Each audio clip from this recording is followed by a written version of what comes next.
Since the dawn of time, from the moment the first caveman lifted a spear, the fate of kingdoms and empires has been shaped by men who excelled in the art of warfare. Some warriors have always stood out as more adept at waging war than others. The Spartans, an ancient warrior race from Greece, are often regarded as the pinnacle of military prowess. Spartan boys were taken from their mothers at age 7 and placed in the Agoj, a brutal military academy where they trained for war throughout their lives. It is said the only respite from training came when they were actually in battle. Their rigorous upbringing was harsh, teaching them survival not just by strength, but by cunning. Spartan boys were underfed and encouraged to steal food, so long as they weren't caught, separating the clever from the foolish. Those who excelled became part of the elite Spartan hoplites, wielding long spears, short swords, and shields. The hoplites' famed phalanx formation was a highly disciplined maneuver, only perfected through years of training. This tactic was crucial during the legendary stand of the 300 Spartans at Thermopylae, where they held off thousands of Persians for days. This is Sparta! In contrast, the Vikings, particularly the fearsome berserkers, waged war in a far less organized but equally terrifying manner. These Norse warriors, through rituals and substances, unleashed an uncontrollable frenzy in battle. Wearing no armor, they would charge into fights, appearing more beast than man, causing enemies to flee in terror. However, their unbridled rage often led to chaos, even attacking their own men in battle. The berserkers' wild nature ultimately became their downfall. The Knights Templar were another unique warrior group, blending faith and combat. Initially formed to protect Christian pilgrims, they evolved into key participants in the Crusades, and even developed one of the earliest banking systems.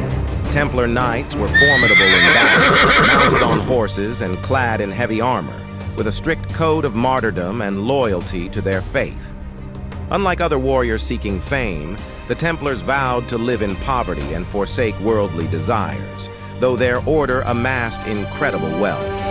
Their devotion and mysterious practices earned them both reverence and suspicion, leading to their eventual persecution. The Immortals, an elite Persian force of 10,000 soldiers, got their name from their ability to maintain their numbers. Whenever one soldier was lost, another immediately replaced him, creating the illusion of invincibility.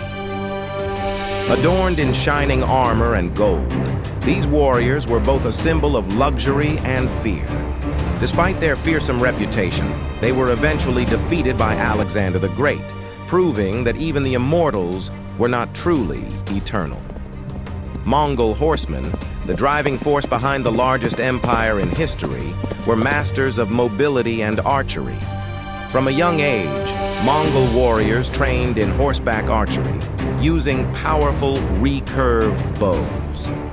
Their speed and agility on horseback, along with their cunning tactics like the feigned retreat, allowed them to decimate larger armies.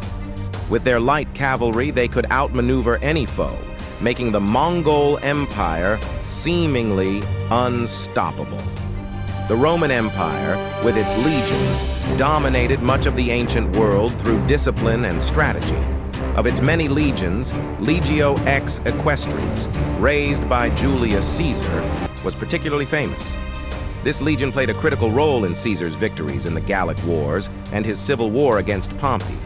Equipped with the gladius, pilum, and scutum, they were highly effective in close combat. At the Battle of Munda, Caesar himself fought alongside them, urging them to victory. Their loyalty to Caesar was so strong that after his assassination, the legion was disbanded to prevent any future unrest. The Janissaries of the Ottoman Empire were Europe's first true standing army, initially composed of Christian boys taken as prisoners and converted to Islam. These elite soldiers were forbidden from marrying and devoted their lives to military service. Armed with muskets, They became a formidable force in the conquest of Constantinople. However, their increasing power led to corruption, and they were eventually disbanded and executed by Sultan Mahmud II when they became too politically influential.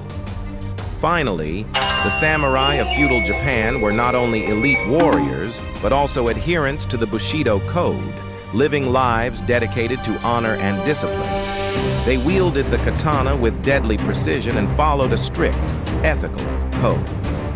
The samurai valued open combat, often engaging in duels or large battles.